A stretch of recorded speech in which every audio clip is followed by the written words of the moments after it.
Berikut 3 berita terpanas versi Rumpi No Secret. Kabar bahagia datang dari ajang Asia's Next Top Model Season 3 2015 yang pertama kalinya dimenangkan oleh finalis dari Indonesia yaitu Ayu Gani. Gadis yang disapa Gani ini merupakan salah satu dari 3 finalis perwakilan Indonesia yang mengikuti ajang tersebut. Di final, ia juga mengalahkan 2 finalis lainnya yang berasal dari Filipina dan Singapura.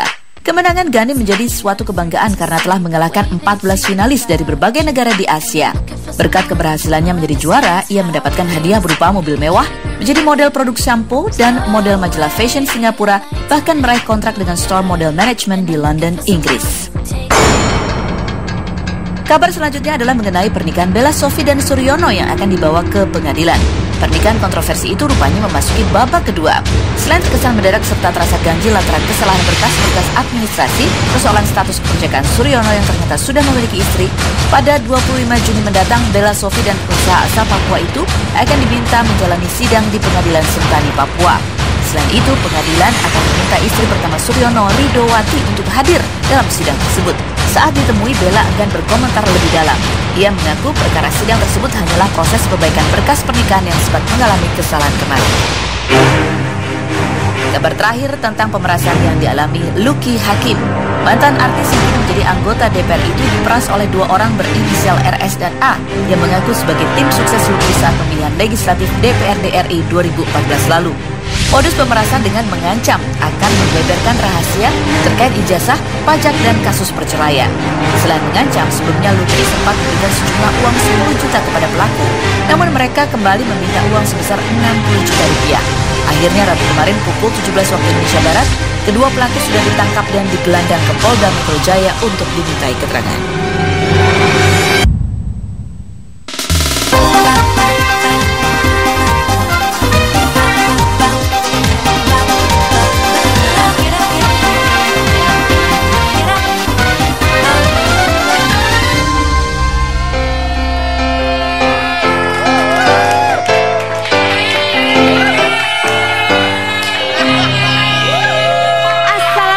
Warahmatullahi wabarakatuh.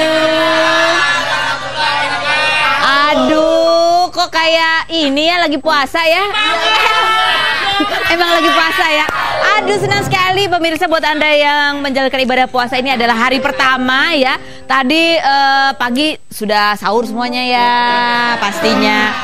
Wah, ini suasananya sedang khusyuk, semua orang berlomba-lomba untuk beribadah yang terbaik begitu. Nah, tapi tetap saya Kak Rose juga tetap beribadah ya, bekerja dan berkarya itu kan termasuk ibadah juga kan? Karena itu kita ketemu lagi di acara Rumpi No Secret. Ya, yang pertama saya mau ngucapin selamat juga. Saya ikut senang banget lihat Gani akhirnya menang sebagai pemenang di Asia's Next Top Model. Karena saya ngikutin juga dan saya nggak berani nonton detik-detik terakhirnya karena takut deg-degan menang nggak ya, lolos nggak ya Indonesia begitu ya. Karena kita perwakilannya ada 3 ya kalau nggak salah ya, ada 3 dan akhirnya 1 berhasil menang. Luar biasa Gani, sukses. Nah, berita yang kedua tadi adalah mengenai Bella Sophie. Saya jadi pengen ikut ke Papua, ingin lihat sidangnya kayak apa ya. Kepo tetep. Dan yang ketiga, ada berita dari Lucky Hakim. Katanya dia mengalami pemerasan. Si pemeras ini mengancam katanya akan membuka-buka mengenai masalah ijazah, mengenai masalah perceraian dan masalah pajak. Ih, nggak boleh begitu. Nggak boleh begitu mengancam-mengancam. Mendingan datang ke sini No Secret ya. Tetep ya. Oke, hari ini saya punya tamu yang istimewa sekali, yang kalau kita ngobrol-ngobrol insya Allah kita bisa mendapatkan inspirasi, hikmah, kebaikan, bahkan barangkali siraman rohani juga hari ini ya. Ini adalah sosok yang tadi sahur sudah hadir menyapa pemirsa di rumah. Biasanya setiap pagi ada itu. Iya. Fadli ada tadi pagi ya? Ya, apakah Fadli? Tapi apakah Fadli bisa memberikan siraman rohani? Oh, Zaza, oke. Bisa. Cuma itu doang. Ada lagi. Ini yang ada lagi justru itu yang kalau berbicara bersemangat kan. Baru. Masa sih itu baru ya ternyata ya. Baru tahun ini soalnya kayak gini. Awas ya, nanti aku panggilin orangnya. Tepuk tangan untuk Ustadz Maulana.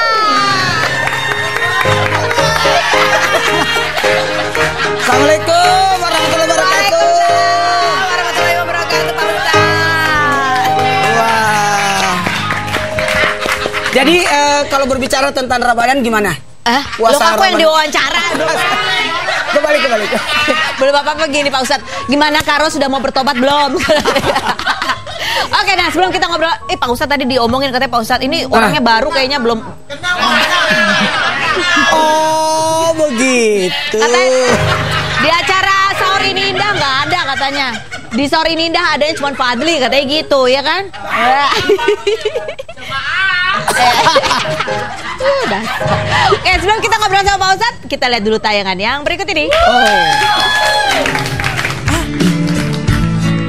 Muhammad Nur Maulana atau yang lebih dikenal dengan sebutan Ustadz Maulana, dai kelahiran Makassar 20 September 1974 ini mulai dikenal masyarakat sejak berdakwah di program acara Islam Itu Indah yang ditayangkan di Trans TV. Bermula dari video ceramahnya yang diunggah oleh salah seorang jemaah, kemudian Trans TV tertarik untuk menawarkannya berdakwah di program itu, hingga akhirnya kini Ustadz Maulana menjadi pendakwah yang dikenal khalayak luas. Gayanya yang jenaka dan cara berdakwahnya yang khas membuatnya mendapat sambutan hangat dari masyarakat. Sebelumnya, Ustadz dengan sapaan khas jamaah ini merupakan seorang guru agama di beberapa sekolah dasar dan pesantren di kota asalnya Makassar, Sulawesi Selatan, dan telah menggeluti dunia dakwah sejak usia 14 tahun. Kemampuannya berdakwah semakin terasa ketika Ustadz Maulana menuntut ilmu di pondok pesantren An-Nahdah. Selain mendapat ilmu agama di pondok pesantren itu, beliau juga bertemu dengan Nur Alia, istrinya yang telah dinikahi sejak Agustus 2008 lalu. Lantas bagaimana Ustadz Maulana menjalani ibadah puasa di tahun ini? Benarkah Ustadz Maulana harus menjalani ibadah puasa sendiri di Jakarta tanpa ditemani anak dan istri?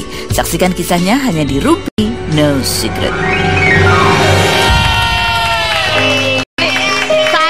Senang lihat Pak Ustadz gitu ya, karena gayanya atraktif sekali. Selain bahwa dakwahnya juga mengena sekali bumi gitu ya. Ya senang ya dengarnya dan gayanya itu loh yang. Gimana Pak Ustadz? Alhamdulillah. Ini saya jadi penasaran Pak Ustadz. Pak Ustadz dulu itu selain menekuni dakwah dari umur 14 tahun menjadi guru SD begitu ya, guru agama di SD, itu pernah jadi dancer juga nggak sih Pak Ustadz? Gayanya luas banget soalnya. Saya jadi Udah gini. Kebetulan alhamdulillah saya kan waktu dulu ngajar agama. Sekaligus juga alhamdulillah ada beberapa sekolah saya tempati ngajar di SD itu. Mulai dari SD Islam At-Tarbiyatul Ilmiah. Yang merangkap menjadi guru kelas sekaligus untuk membina anak-anak. Membina anak-anak untuk apa aja? Kreativitas. Oh, kreativitasnya. Apa aja tuh kreativitas yang dibina Pak Ustadz? Kadang-kala anak-anak kan mau tampil, maka dilatih dengan paduan suara dan sebagainya. Padahal aku nggak tahu nyanyi loh. Masa sih Pak Ustadz nyanyi? Iya. Oh, tapi pengen jadi penyanyi ya? Oh, enggak. Oh, jadi melatih juga untuk kreativitas anak-anak kayak karena gitu. Melihat juga karena menampilkan bakat dari anak itu. Sebenarnya gini, kita tidak boleh melarang anak-anak, tapi melihat perkembangan anak-anak itu. Mengarahkan. Dia suka mencoret-coret dinding, bisa jadi dia jadi pelukis. Oh gitu. Dia suka pukul-pukul bangku, bisa jadi pemusik. Pemusik kayak gitu. Jadi jangan di-judge Jangan negatif. ditahan. Kalau Pak Ustadz dulu waktu kecil kelihatannya seperti apa dulu arahnya? Saya cita-cita saya kan simple waktu itu. Apa? Aku cuma mau jadi ustadz, jadi guru aja. Dari umur berapa udah tahu cita-cita? Dari SD. Dari SD? Dari SD. Karena apa? Apa yang mengilhami Pak Ustadz ingin jadi ustadz? Ini, alhamdulillah kalau dulu itu tiap pulang sekolah saya kumpulkan teman-teman kan. Alhamdulillah kalau di sekolah itu di SD perpustakaan untuk baca buku. Habis itu nanti pulang saya ceritakan teman-teman. Oh gitu. Jadi dikumpulkan baru saya cerita ngobrol-ngobrol. Kalau pemadaman lampu listrik di Makassar kadang-kala ada kan? Di Jakarta juga sering giliran kan? pemadaman. Biasa ya. Biasa. Itu bukan sesuatu yang orang takut atau lari, tapi justru mereka pada kumpul di rumah saya. Dicari, pada kumpul di rumah saya karena saya pasang tirai warna putih, terus kasih lilin, terus aku mendongeng. Kayak wayang gitu. Oh gitu. Pakai apa ininya? Bonekanya pakai apa? Karton-karton. Oh, karton-karton. Iya. Kreatif ya? Udah biasa aja. Dulu waktu kecil tuh dipanggilnya siapa sih Pak Ustadz? Saya panggilannya banyak. Dulu dipanggilnya Nur. Mak Nur. Kok Mak Nur sih? Mak Nur itu Muhammad Nur.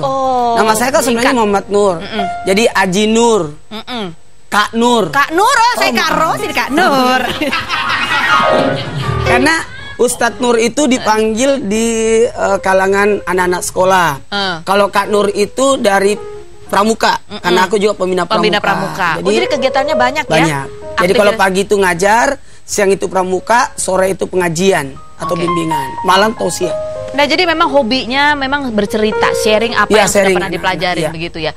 Nah, ini adakah yang melihat kemudian, oh ini bakat banget nih gitu. Siapa sih orang yang paling berjasa yang paling berjasa adalah guru saya. Dalam hal ini sudah almarhum Kiai Haji Muhammad Arisa, pendiri Pondok Pesantren An-Nahdhah.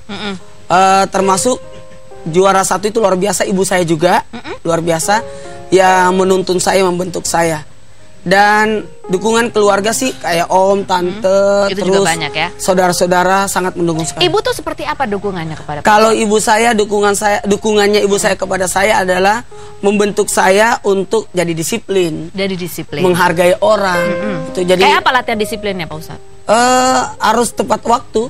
Kalau nggak tepat waktu? Marah. Ada hukumannya? Oh, enggak. Marahnya cuma ngambek doang sama saya, enggak diomongin. Oh, ngambek-ngambek aja buat Pak Ustadz udah ini banget ya? Udah menakutkan gitu? Udah menakutkan, karena kan kita tidak mau mendapatkan murka dari orang tua. Ridha Allah fi ridal walidain, sutullah sutul walidain. Jikalau kita mau mendapatkan kebahagiaan, tunggu dulu kebahagiaan dari orang tua. Oh, luar biasa. Oke. Nah, ini spesial sekali karena sudah hadir Pak Ustadz Maulana di sini atau Kak Nur, ya. Rasanya tidak lengkap kalau Pak Ustadz ini juga tidak duduk di kursi spesial saya ya, Pak Ustadz ya. Ayo masukkan kursinya. Assalamualaikum.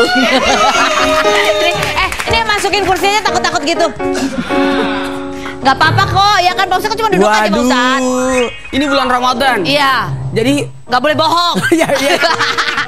Karena harus jujur, Pak buat yang di rumah nih. Iya. Kan puasa itu ada 2. Apa? Puasa lahir dan puasa batin. Puasa lahir itu yang membatalkan adalah seperti makan dan minum dan segalanya yang kasar-kasar itu. Kemudian kedua adalah puasa batin. Yaitu tidak boleh memandang pandangan syahwat. Kemudian tidak bicara bohong. Tuh. Enggak ada fitnah. Enggak ada fitnah, adanya cuma fakta. Oh. Jadi Pak Ustadz di bulan puasa ini Pak Ustadz nggak boleh bohong. Duduklah di kursi saya. Coba pertanyaan saya, apakah jawabannya fitnah atau fakta? Sampai kebalik. Tunggu dulu. Ini baru pertama kali ada Ustadz di sini ya? Baru pertama kali ada Pak Ustadz. Semua orang yang hadir di sini mau siapa aja itu duduk di sini Pak. Oh gitu. Bahkan kemarin itu Pak Haji Lulung. Pak Haji Lulung pun duduk di kursi. Tapi kursinya kayak gini. Tetap saya tanyain fitnah atau fakta. Belah kanan atau belah tengah. Begitu. Oke Pak Ustadz. Ya. Fitnah atau fakta? Bahwa Pak Ustadz Maulana itu takut banget sama kucing. Takut sama kucing Pak Ustadz? Iya, itu fakta. Itu fakta? Tapi bukan takut, cuma karena geli. Oh geli? Emang kenapa, punya pengalaman apa? Takut geli dong Pak? Nah gini. Kan kucing itu adalah binatang kesayangan Nabi. Kebetulan alhamdulillah di rumah saya itu satu keluarga itu memang tidak melihara kucing. Kucing kayak nggak biasa begitu ya? Nggak biasa, jadi geli-geli aja. Kalau ada kucing? Ya aku nggak bisa makan kalau ada kucing. Kayak gitu. Fitnah atau fakta Pak Ustadz? Bahwa cita-cita Pak Ustadz itu dulu juga pernah bercita-cita menjadi penyanyi dan vokalis band. Gak boleh bohong Pak Ustadz. Fitnah atau fakta? Ayo Pak Ustadz. Itu fitnah. Benar fitnah. Mana mungkin. Yang benar Pak Ustadz. Waktu itu katanya pengen kayak Ariel. Ya, mohon maaf itu fitnah karena saya tahu diri. Saya cuma mohon maaf ya. Saya tuh suka nyanyi-nyanyi saja untuk kebutuhan dakwah. Contoh kalau kita harus berdakwah untuk menyampaikan sesuatu yang menarik, harus diperjelas lewat lagu.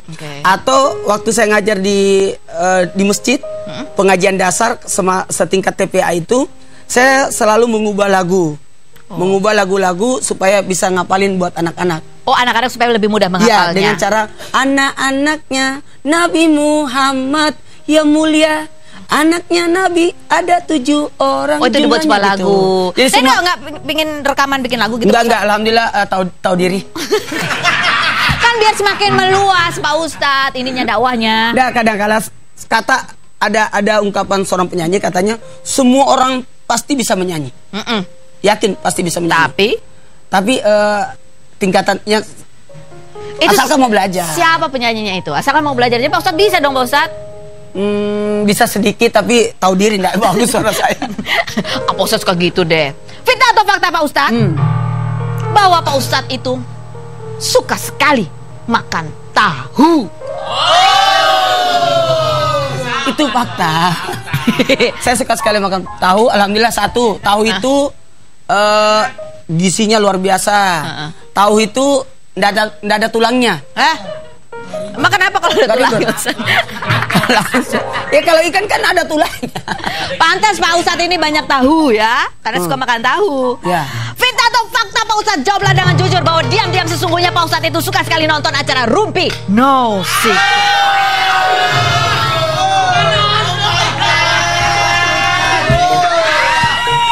Itu fakta. Itu fakta. Lihat kalian ini nih. Nah, gini. Mohon maaf kepada kita ini, kita lagi berdakwah di zaman entertainer ya. Dalam artian ketika Nabi Musa alaihissalam berdakwah di zaman itu banyak tukang sihir. Maka mujizatnya adalah tongkat. Di zamannya Nabi Isa alaihissalam adalah pengobatan. Dalam artian Nabi Isa alaihissalam bisa mengobati orang yang lumpuh dan sebagainya. Karena di zaman itu adalah kedokteran lagi menanjak. Rasulullah sallallahu alaihi wasallam salah satu mujizat beliau adalah Al-Quran. Dan itu adalah untuk mengalahkan syair-syair yang di zaman itu. Makanya kita juga sebagai pendakwah harus tahu penyakit apa, kebutuhan apa yang dibutuhkan oleh masyarakat saat ini.